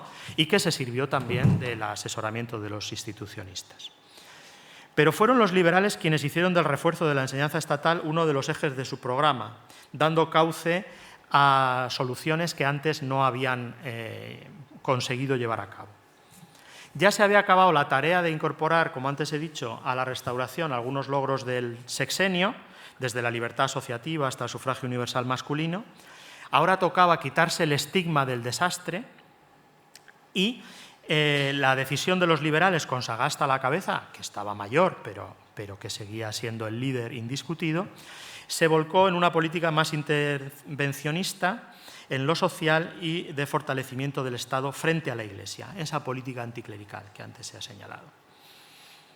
Con ello, además, los liberales conseguían otra cosa, y es conectar con un público de izquierdas convencido de que el atraso español se debía al predominio social del catolicismo. De un catolicismo, no lo olvidemos, antiliberal, que ellos consideraban retrógrado, cuya influencia había que combatir para crear buenos ciudadanos y buenos profesionales, ¿no? Porque haya esta doble vertiente de formar ciudadanos, individuos íntegros y libres, capaces de participar en la esfera pública, pero por otro lado que fueran también gentes con saberes útiles, prácticos, ¿no? Y esto es lo que hicieron a continuación. Quien representa mejor este horizonte es, curiosamente, alguien que no procedía del institucionismo y que tampoco había tenido demasiada relación con él, que fue Álvaro de Figueroa y Torres, conde de Romanones, que era el ministro de Instrucción Pública en los últimos gobiernos de Sagasta, entre 1901 y 1902, pero que tenía una buena amistad con Moret, de cuyo grupo formaba parte dentro del liberalismo monárquico, y también con Cossío, porque Cossío había estado, como Romanones, en el Colegio de España en Bolonia, y había como una hermandad entre los bolonios que facilitó esa comunicación. Romanones era sobre todo un político muy ambicioso. Vio en la educación un filón para ascender dentro del mundo del liberalismo monárquico y decidió llevar a cabo muchas de las propuestas que habían hecho los institucionistas, por ejemplo, en esa asamblea de 1899. Muchos de los decretos y leyes romanonistas fueron seguramente escritos por el propio Cossío y desde luego llevan el sello inconfundible del institucionismo. Por un lado, atacaban los privilegios de la Iglesia y la acelerada expansión de la enseñanza en las órdenes religiosas, de la enseñanza de las órdenes religiosas. Por ejemplo, se fortaleció la libertad de cátedra, otra vez, se eliminó la enseñanza obligatoria de la religión en los institutos, se reformó el sistema de exámenes para no favorecer a los alumnos que procedían de colegios confesionales, se inspeccionó los centros religiosos para garantizar que sus profesores tuvieran el título necesario, y todo eso levantó una masiva campaña católica contra el ministro, al que acusaban de jacobino, masón, enemigo de la libertad de enseñanza, etc. Estas fueron acusaciones que se trasladaron también a los institucionistas por parte, por ejemplo, de algunos destacados jesuitas, como el padre Ruiz Amado, que denunciaba que tras las reformas estaban las sectas que vomitaban sus tinieblas contra la luz del cristianismo, nada menos. La ILE era para él un quiste anticatólico que se había apoderado del ministerio. hay que pensar también que el debate entre clericales y anticlericales se convirtió en el centro de la política española entre 1898 y 1913-1914. Pues bien, por otro lado, aparte de lo de la Iglesia, Romanones lanzó una batería de reformas que transformó el marco legal del sistema educativo español y que duró en buena medida hasta la Guerra Civil.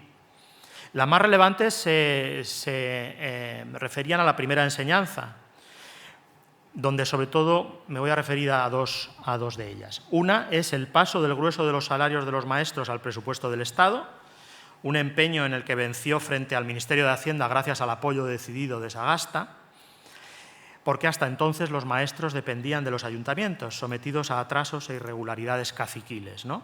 Se convirtió en el héroe de los maestros, que incluso le elevaron una estatua en Guadalajara, en el distrito electoral de Romanones, ¿no? Por suscripción entre ellos.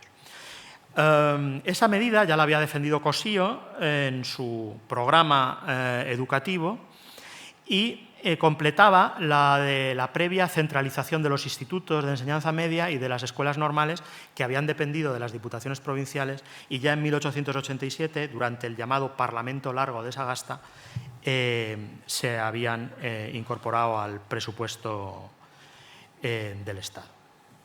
Y en segundo lugar, junto con el sueldo de los maestros, los nuevos planes de estudio que sustituían a los de Claudio Moyano, nada menos, de 1857, y que estuvieron en vigor hasta la guerra. Siguiendo las ideas institucionistas, la enseñanza obligatoria se amplió de 3 a 6 cursos, es decir, abarcó de los 6 a los 12 años, antes solo abarcaba de los 6 a los 9 años, es decir, la enseñanza obligatoria en España eran 3 cursos, 3 años. Ahora eran 6. Se dividió en 3 grados, esto es otro empeño de los institucionistas, digamos, dividir la enseñanza en grados donde las asignaturas eran las mismas, pero cada año se ampliaban en sus contenidos y se hacían más complejas. Y se introdujeron, de acuerdo con la idea institucionista de la educación integral, asignaturas como la llamada rudimentos de derecho, que en realidad era una educación para la ciudadanía, en esa idea de crear ciudadanos y patriotas, ejercicios corporales, trabajos manuales y canto. Había que formar individuos completos y libres. Bueno, Romanones emprendió muchas más cosas, muchísimas más. Por ejemplo, en la enseñanza media, fusionando los institutos de enseñanza media con las escuelas técnicas, más matemáticas y menos latín, se decía. Había que dar esa vertiente, esa capacidad práctica a los españoles. Se mejoraron las escuelas normales, se otorgaron pensiones en el extranjero, como se decía entonces, anticipando lo que luego sería la Junta para Ampliación de Estudios, y se reordenaron museos, archivos, bibliotecas, etcétera, aunque no se pudo aprobar una ley de autonomía universitaria ni una ley general educativa que sustituyera a la de Moyano. Para acabar, naturalmente una cosa era aprobar leyes y decretos y otra que se aplicaran adecuadamente, ¿no? La modernización del sistema educativo tropezó con la oposición de la Iglesia, ya lo he citado, y la crónica falta de presupuestos. Y la reforma de la primera enseñanza tuvo, de todos modos, más continuidad que las medidas anticlericales, que fueron revocadas inmediatamente por los gobiernos conservadores. Pero en los gobiernos de Sagasta, y esto es lo que me interesaría remarcar al final, beneficiados por el asesoramiento institucionista, quedaron marcados los propósitos de esa política educativa que se prolongaría con cambios, con actualizaciones, hasta los años de la Segunda República, dando a la enseñanza un papel central en la acción del Estado y en las interminables guerras culturales entre católicos y liberales, monárquicos o republicanos. Y nada más, muchas gracias.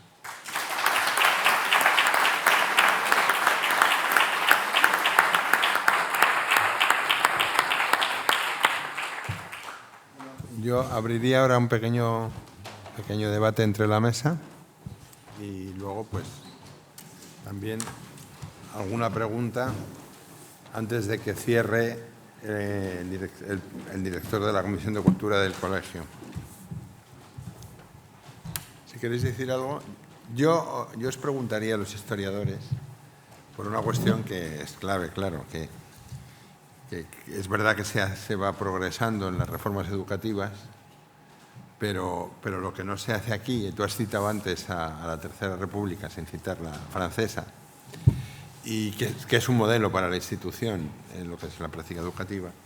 Y claro, lo que hizo la Tercera República fue una reforma fiscal que permitió la creación de todos los liceos y que, como brillantemente dijo un historiador anglosajón, convirtió a los paletos en franceses. Y claro, aquí, ¿por qué realmente? ¿Por qué no se pudo? ¿Por qué no se pudo nunca? O sea, realmente las resistencias numantinas a hacer una reforma fiscal. Eso... Bueno, a ver, hay varios motivos. Uno de ellos es lo que llamó Echegaray, del que se ha hablado antes, el santo temor al déficit, ¿no? Que era como un postulado doctrinal insustituible para los liberales de cualquier partido y para los conservadores, los liberal conservadores también, ¿no? Eso por una parte. Por otra parte, era difícil llevar a cabo una reforma fiscal general, digamos, en profundidad, porque las mayorías parlamentarias, como ha estudiado Miguel Martorell, eran muy frágiles. Es decir, no había disciplina de partido, ¿no? Y los intereses locales pesaban muchísimo sobre la postura de los parlamentarios.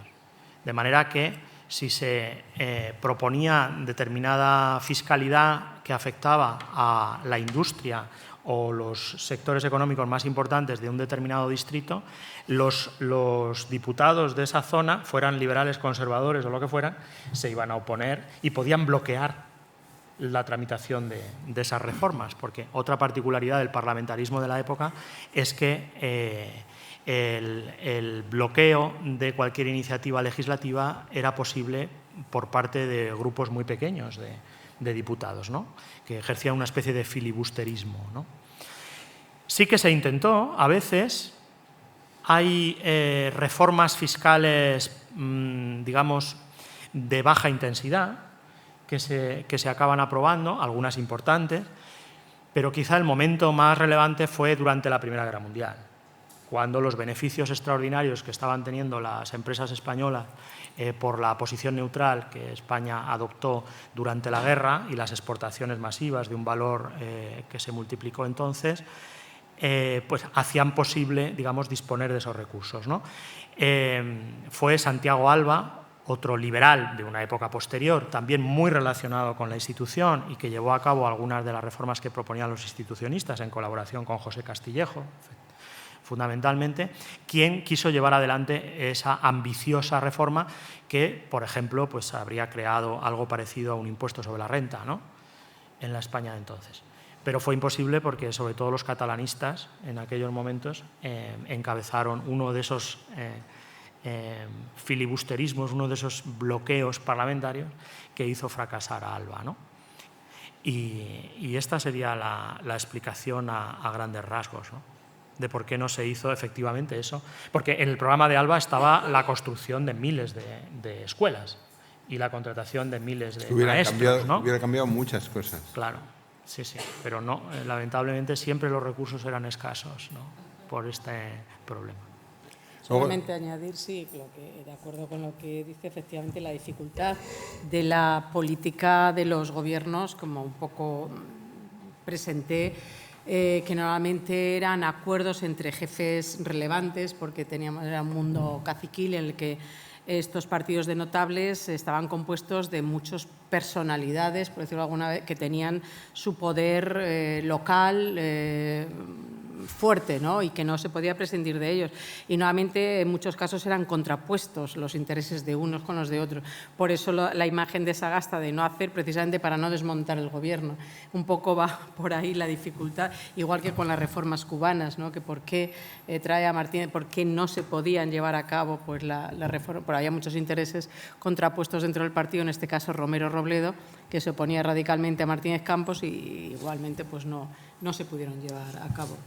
Yo creo que en todas vuestras intervenciones hay una cosa que tú has dicho la palabra, que es la complejidad, porque que claro que es la tarea del historiador, ¿no? Y luego del científico social, enfrentarse con la complejidad, porque realmente la institución tiene una cultura puritana muy acendrada, pero al mismo tiempo que Giner realmente, esa famosa frase que repetía Giner, cada vez más radical pero con la camisa más limpia, pues hace que Giner, que es muy puritano, que en la vida de la institución hay un puritanismo muy fuerte, sin embargo sea muy posibilista y considere que hay que desarrollar las cosas lentamente, las obras lentas son las duraderas, que lo dice justo en la institución, en un momento, es el final de un discurso importantísimo, justo en ese año que tú has pintado 80, porque para la institución el gobierno largo es fundamental porque supone el desarrollo de todo o sea, el cambio. La institución muta, se convierte en laboratorio, se lanza a la creación de organismos autónomos como el museo, como la Comisión de Reformas y luego el Instituto de Reformas Sociales, y realmente eso ha sido posible no solo porque la institución es posibilista, sino porque Sagasta, o sea, dos personas tan sumamente estéticamente poco puritanas como pueden ser Sagasta o como puede ser Romanones, claro, sin embargo han sido claves. Hay una cosa que me divierte que decía Romanones de Sagasta, en el elogio de Sagasta, que en realidad yo creo que es más bien un autorretrato, que dice que eso que decía, que se ha repetido, que cuando a Sagasta le hablaban de su responsabilidad ante la historia, Sagasta miraba así y decía, ahí me las den todas. Que eso es también Romanones, ¿no? Ahí me las den todas. Sí, bueno, yo creo que hay no solo los institucionistas, yo creo que en general los intelectuales o las gentes más preparadas sentían una cierta repugnancia por la política de aquella época. No sé si por la de hoy también, pero porque, bueno, yo recuerdo, por ejemplo, una anécdota que es en 1910, me parece, cuando llega Canalejas al poder, están unos institucionistas en una de estas excursiones que hacían a la sierra y decían, bueno, pues ha llegado el momento de comprometerse en política, ¿no? Decía uno, y decía, ¿en política? Decía otro, ¡qué asco!, ¿no? Ese asco, ¿no? Ese pensar que los políticos tenían un horizonte ratonil, ¿no? De muy poca distancia, siempre perdidos, decían en las cartas de recomendación, ¿no? Siempre ocupando su tiempo en pequeñeces, en vez de pensar en grandes proyectos, les repelía. Pero a la vez se veían impelidos a aprovechar las oportunidades para que se llevaran a cabo, por lo menos en parte o en la medida de lo posible, esos proyectos en los que creían y que les parecían tan necesarios para el país, ¿no? y que en buena medida consiguieron llevar a cabo en algunos ámbitos. ¿Alguna pregunta?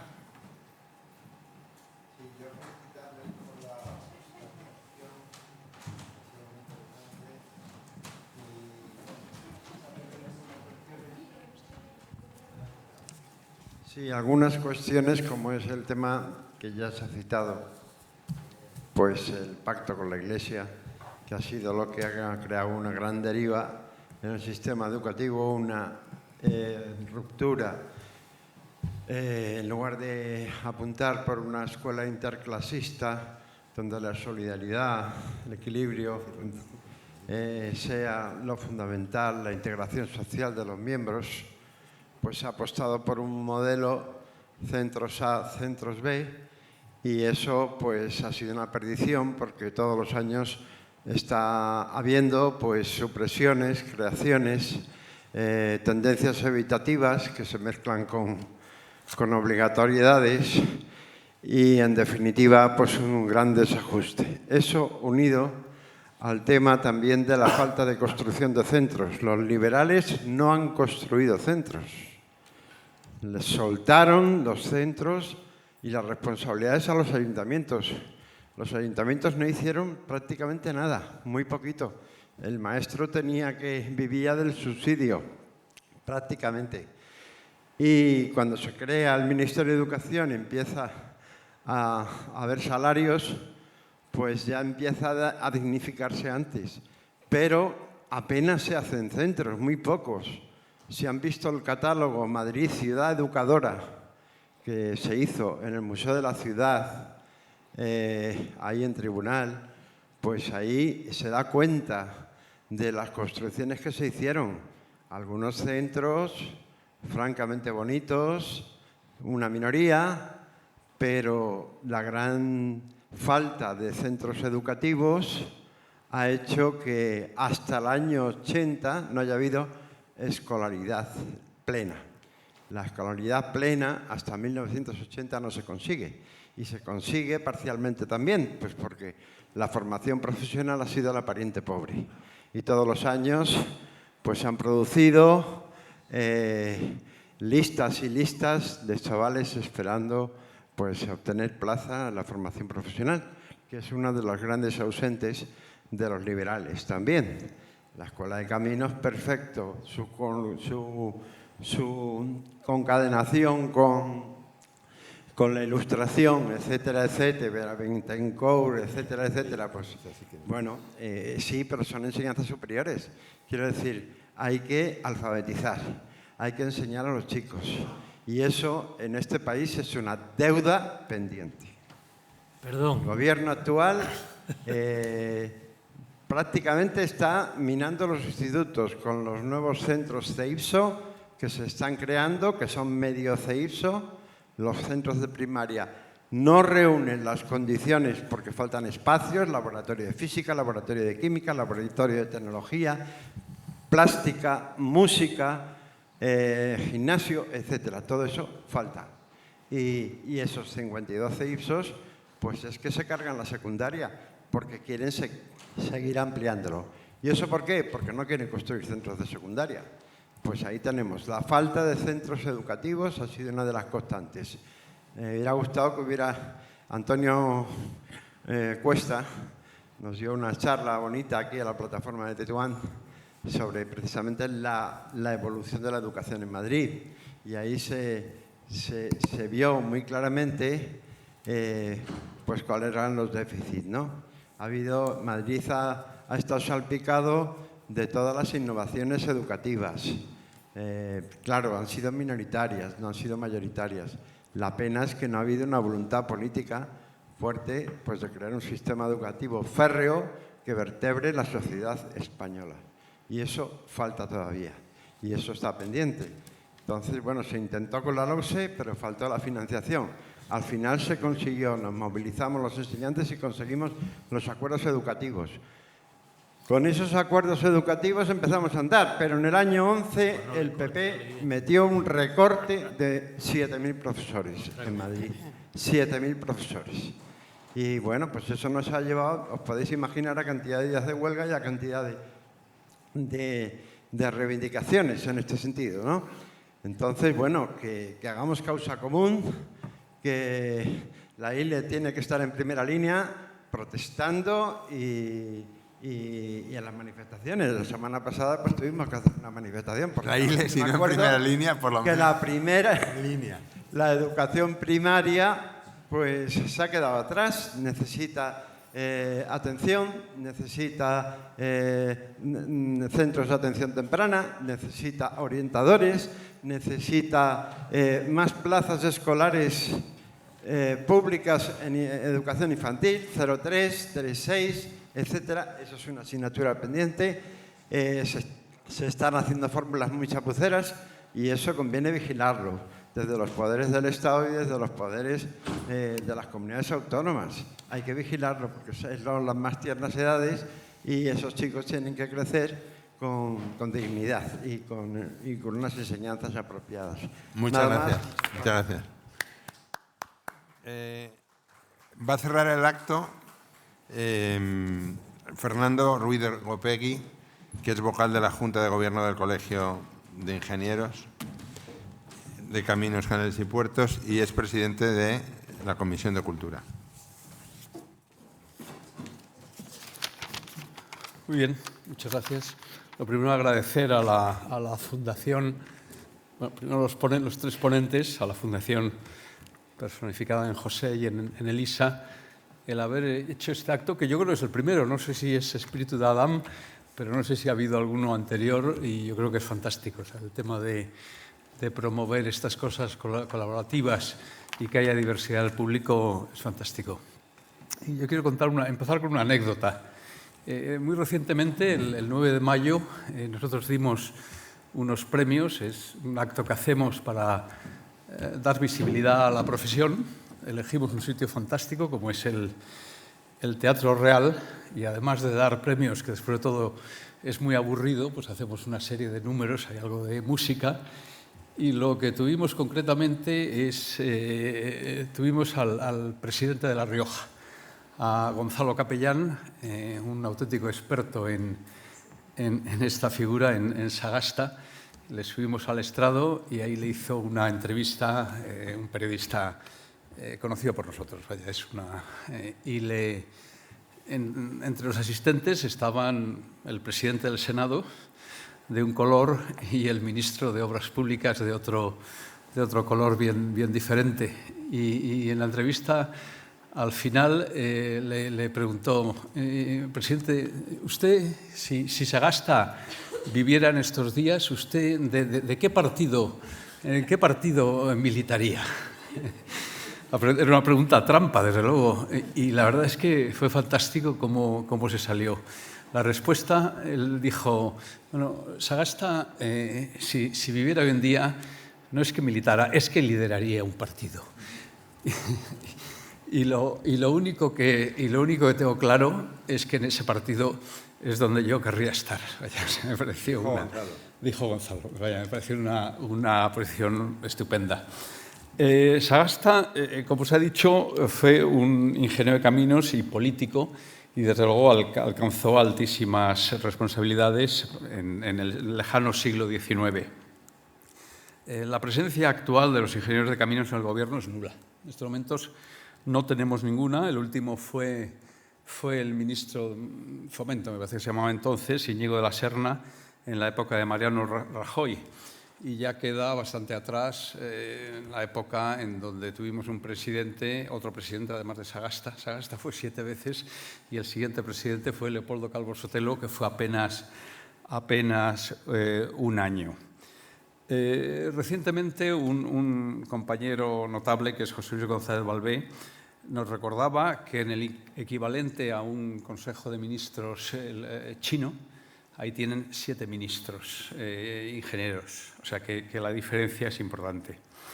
A mí no me parece imprescindible, yo creo que cada uno puede estar en su posición y si no tenemos ministros que sean técnicos, lo que es muy importante es que nos escuchen.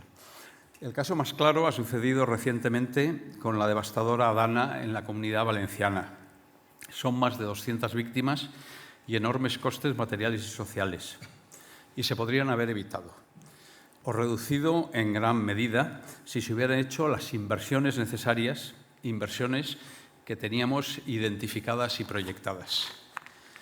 Pero es que no es fácil transmitir la necesidad de construir unos diques de contención que durante años no son necesarios. Todos que hemos viajado a Valencia, al llegar y al pasar sobre la solución sur, no damos crédito a que hace ese gigantesco cauce vacío.